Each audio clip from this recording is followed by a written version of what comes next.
I was out on a date when I suddenly received a text. The homewrecker will die tonight. I didn't think much of it. I wasn't the homewrecker, after all. But that night, as I was getting cozy with my boyfriend, there was a sudden knock at the door. Babe, I'm home. Hearing that, I pushed Drake away.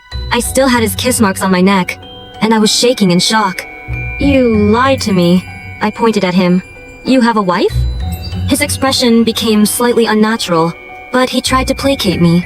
Baby, I'll explain later. Can you hide for now? No. I'm going to tell Mrs. Drake that your husband has been pretending to be single and has deceived me for 3 months. Drake comforted me while shouting to the outside. Selena, hold on a second. I'm taking a shower. I suddenly froze. I trembled and asked in a low voice, What's her name? Selena Benson. My vision went dark. I had to hide in the wardrobe. The reason was simple. The chairman of our company's daughter was named Selena. If it were anyone else, I would clear my name and never see them again. But the chairman's daughter, I dare not offend. Even if I told her I didn't know, would she believe me? I've never met her in person, and I don't know what she's like, so I really didn't dare to take a chance. I could only hide in this wardrobe and pray that this would be over soon. Drake had already opened the door for her. They came into the living room together, and I heard Drake ask gently, Didn't you have to go to France? Why did you come back early? Selena's voice was sweet and soft. I missed you. They sat on the sofa and began to whisper to each other, with Selena sitting in the spot where I had just been. And I was hiding in the wardrobe, unable to catch my breath. Suddenly, Selena stopped moving. Her gaze passed over Drake's shoulder and looked behind him. What's that? Drake's body stiffened. He turned his head and followed Selena's gaze. On the dining table, there were 2 used wine glasses. Selena's smile was strained.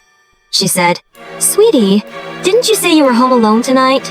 Drake's eyes flickered with brief panic. But he quickly composed himself. Okay, I lied to you.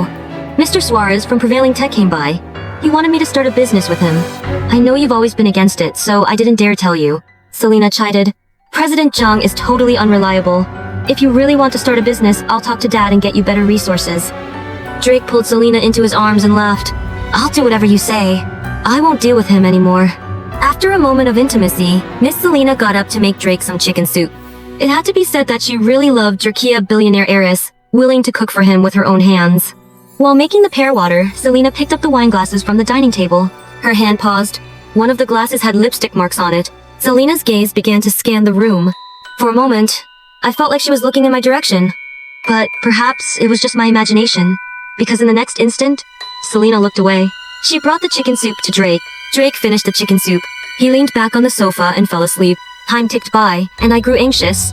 Drake had just told me that he would find a way to get Selena out of the way so I could escape. But now, he was simply sleeping. The closet was getting stuffy, and I felt like I couldn't breathe. Suddenly, I sensed something was off, because Selena started laying down plastic sheets on the floor.